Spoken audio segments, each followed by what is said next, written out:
executive condos or private condos? Which is better? In this video, I'll be going through the differences between ECs and condos, and we'll be comparing them in terms of loans, eligibility, pricing, available grants, which has more potential to what big, and so on. But before I start, do join my 7,000 members Telegram chat group to discuss or ask any questions that you may have.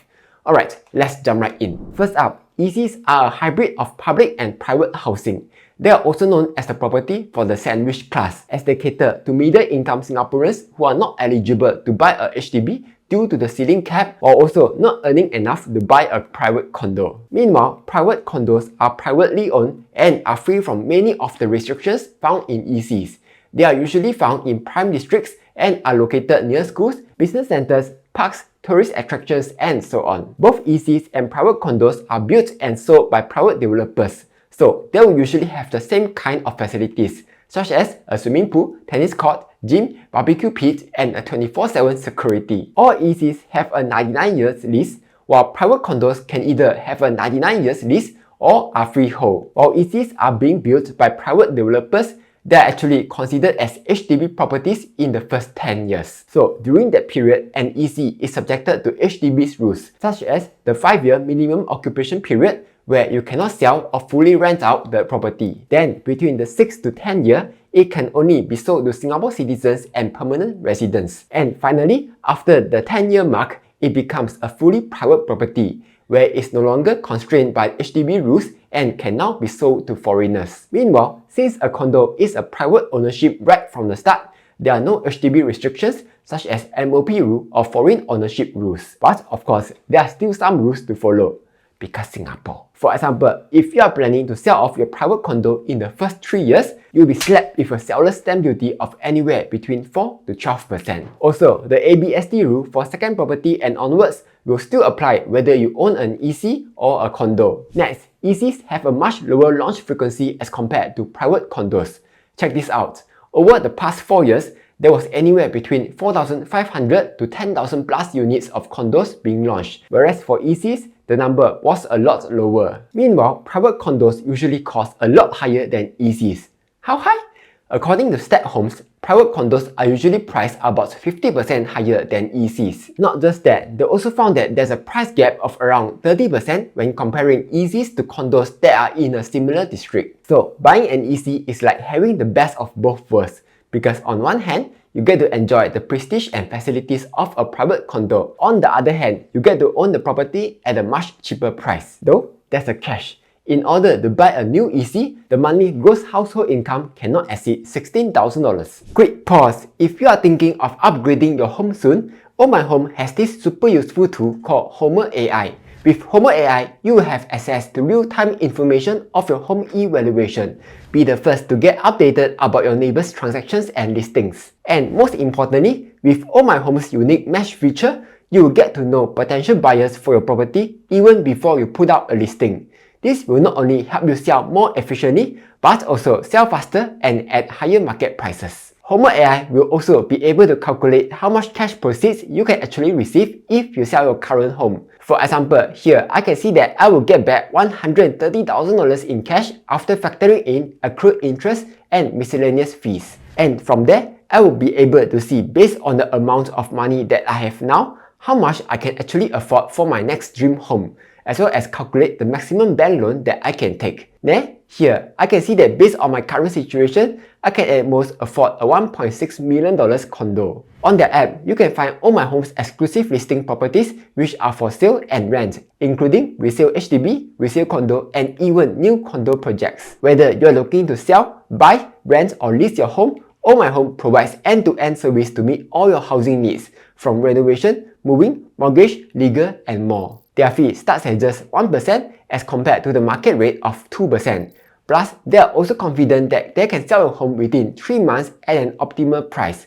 Otherwise, they will just waive off the fees. Oh yeah, they are also pretty highly rated with 5 stars on Facebook and 4.9 stars on Google. Homer AI is totally free to use. And because I have a deal with them, if you sign up using my link down below and connect your home to it, you will get a free $5 NTUC voucher. And if you are interested to find out more, you can use this link, where you'll be able to link up with them via WhatsApp. And with that being said, let's get back to the video. Next, when it comes to financing the property, EC is stricter as you will need to fulfill two criteria: the mortgage servicing ratio and total debt servicing ratio. Whereas for private condos, there's only the TDSR criteria. Huh? What TDSR? What MSR? Basically, MSR states that when buying ECs or HDB flats, at most 30% of your gross monthly income can go towards repaying all your property loans. For example, if your monthly pay is currently at $6,000, in order to meet the 30% MSR, you can only have a housing loan of $1,800 a month. Then TDSR states that the total amount that you spend on mortgage payments and all other monthly debt obligations like your car loans, credit card debts, and any loan loans that you have must not exceed 55% of your gross monthly income. So if you have a monthly pay of $6,000, 55% means that your total monthly debt obligations cannot exceed $3,300. So if you already have a $1,200 monthly car loan repayment, you will only be able to take a housing loan of up to $2,100 a month in order to meet the TDSR. So that's TDSR and MSR. Besides that, even though ECs are considered as HDB properties in the first 10 years,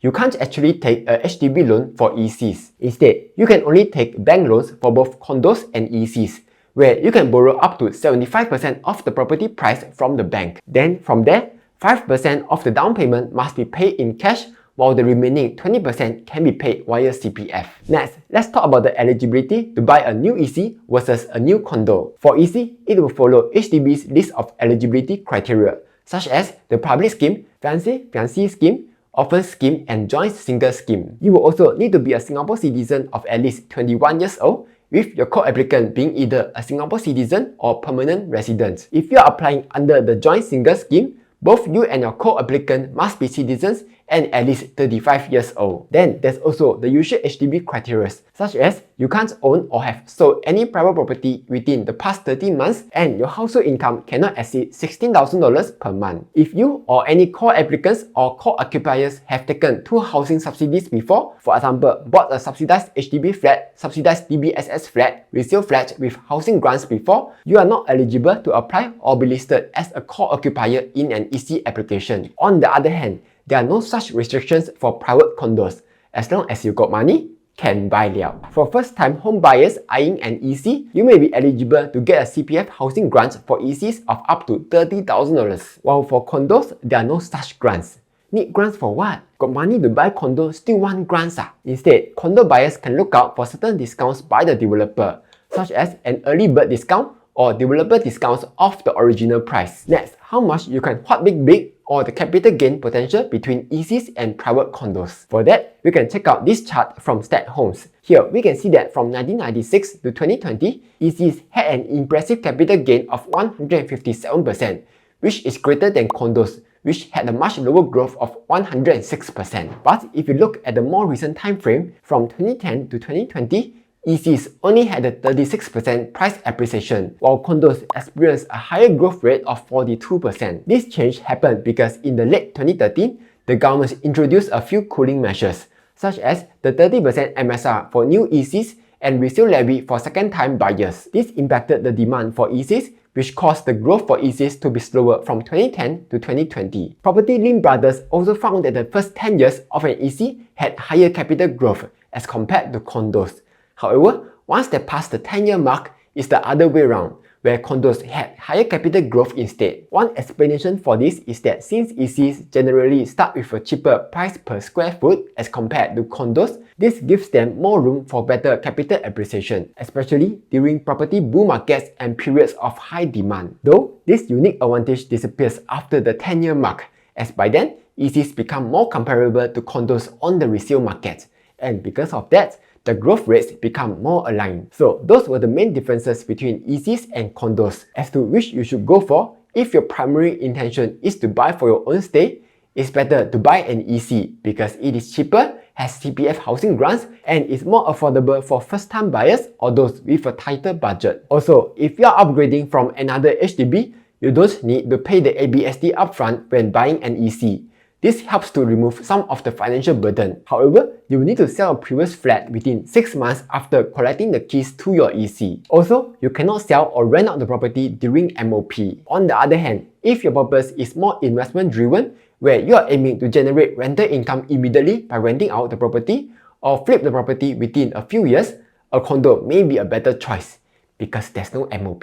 The other reason for getting a condo is if you don't qualify for the $16,000 monthly household income for ECs. Besides the investment purpose, you may also opt for own stay if you prioritize lifestyle and convenience, as condos are usually located in prime districts and central locations, which are closer to business hubs and lifestyle amenities such as shopping centers, etc. Anyway, that was a quick comparison between ECs and condos. Hopefully, you found it useful. Like, share and subscribe as I'll be posting new videos every Monday, Wednesday and Friday.